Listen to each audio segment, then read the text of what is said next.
বন্ধুরা, পরশুরাম সিরিয়ালের আজকের রিভিউ। নন্দা দেবী পরশুরামকে বলছে যে ভোম্বল কোথায়। ভোম্বলকে খুঁজে না পেলে কিন্তু ওই হাড়গুলোর মতো আপনাকেও জলে পড়ে থাকতে হবে, আপনাকে এখানেই মেরে পুঁতে দেওয়া হবে। পরশুরাম বলছে, আপনি জানেন না আপনি কার সাথে কথা বলছেন। আমার নাম পরশুরাম, বিষ্ণুর ষষ্ঠ অবতার পরশুরাম, আর আমি এই কমন ম্যান পরশুরাম। আমি চাইলেই এই গ্রামকে পুড়িয়ে ছারখার করে দিতে পারি, কিন্তু না, আমার বোনকে কে মেরেছে সেই তদন্ত আমি শেষ করেই এখান থেকে যাব। পরশুরাম বলছে, আমি খুব ভালো করে জানি আমার বোন শিবানীকে কে খুন করেছে, সেটা আপনি খুব ভালো করে জানেন। আমি যদি খুব ভুল না ভেবে থাকি তাহলে সেটা বিজন ওরফে বিজিত লাহিড়ী।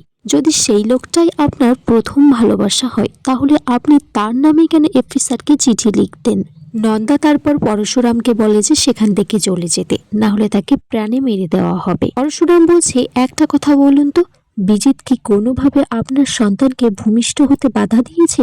তখন সেই মেয়েটি সেখান থেকে চলে যায়। পরশুরাম দেখে স্বপ্নে চোখের সামনে বিজিত তার বোনকে ছুরি দিয়ে আঘাত করছে, একটা স্বপ্নের মতো। পরশুরাম বলছে, তাহলে কি আমার বোনকে ছুরি দিয়ে আঘাত করা হয়েছে? তাহলে তো কোনো চিহ্ন থাকার কথা। বডিটাকে ফরেন্সিকে পাঠানো হয়েছে, দেখা যাক কি রিপোর্ট আসে। তাছাড়া আরও একটা প্রশ্ন ঘুরছে, এই লোকাল থানার পুলিশটাকে কে নাচাচ্ছে? ওই বডিটাকে চেঞ্জ করে অন্য বডি বা কে রেখেছে? এদিকে বিজিত গ্রামের লোকজনকে কাউকে একটা ফোন করে বলছে যে পরশুরাম ওখান থেকে যেন জ্যান্ত বেরোতে না পারে। পরশুরামকে মেরে ফেলার জন্য বলে, আর বলে যে মারার আগে আসল রহস্যটা পরশুরামকে বুঝিয়ে দিতে। সেই কথাগুলো লাট্টু আর পিকো শুনে ফেলে। তারপর বিজিত যে নিজের গোপটা খুলে ফেলে সেটা লাট্টু পিকো খেয়াল করে। এদিকে পরশুরাম যখন গ্রাম থেকে বেরিয়ে যাবে তার বোনের হাড়গোড় নিয়ে, গ্রামের লোকজন খুব ক্ষোভে মেতে উঠেছে পরশুরামকে মারবে বলে। এই গ্রাম থেকে তাকে বেরোতে দেবে না। পরশুরাম তারপর হাত জোর করে গ্রামের লোকের কাছে বলে, এই হাড়গুলো 10-15 বছর ধরে মাটির তলাতেই পোঁতা ছিল, এটা আমার বোনের হাড়, এর শেষকৃত্য আমাকে করতেই হবে, আমাকে দয়া করে এখান থেকে যেতে দিন। গ্রামের লোকজন বলে, কোনোভাবে আপনাকে এখান থেকে বার হতে দেব না। তখন হঠাৎ করে বৃষ্টি নেমে যায়। পরশুরাম ব্যাগের মধ্যে তার বোনের হাড়টা রেখে দিয়ে সেখান থেকে পালানোর চেষ্টা করে। গ্রামের মানুষজনও পরশুরামের পিছনে ধাওয়া করে। এদিকে দুটো গাড়িতে করে গুন্ডারা এসেছে, পরশুরামকে মারার চেষ্টা করে। পরশুরাম তাদেরকে মারে। তখন সেখানে বলরাম এসেছে গাড়ি নিয়ে।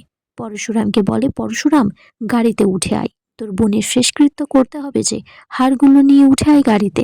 পরশুরাম এদিকে ব্রাঞ্চে পৌঁছে যায়। সেখানে অফিসারের সাথে কথা বলছে, আর বলছে যে এই হাড়গুলো খুব তাড়াতাড়ি ডিএনএ টেস্ট করে জানতে হবে এটা আমার বোন শিবানীর হাড় কিনা। তখন পরশুরামকে লাট্টু পিকো ফোন করে, বলে যে একটা গোপ পেয়েছি, আর ওটা বিজিত আঙ্কেল পড়েছিল। পরশুরাম তখন পিকোকে বলে যে গোপের ছবি পাঠাতে। ছবিটা দেখে পরশুরাম বুঝে যায়। পরশুরাম বলছে, এখন শুধু টেস্টগুলো বাকি আছে। এই টেস্টগুলো হবার পর যদি একবার জানা যায় এই হাড়গুলো আমার বোন শিবানীর, তাহলে বিজন ওরফে বিজিত লাহিড়ী তুমি শেষ। এদিকে তটিনীকে বলছে একজন যে সুধারানী দেবী, উনি তো পিকোর লাট্টুর টিফিন বক্সে ওই নেশাদ্রব্যগুলো রেখেছিল, এটা তো প্রমাণ হয়ে গেছে, কিন্তু এর পিছনে যে একজন আছে তাকে যে ধরতে হবে।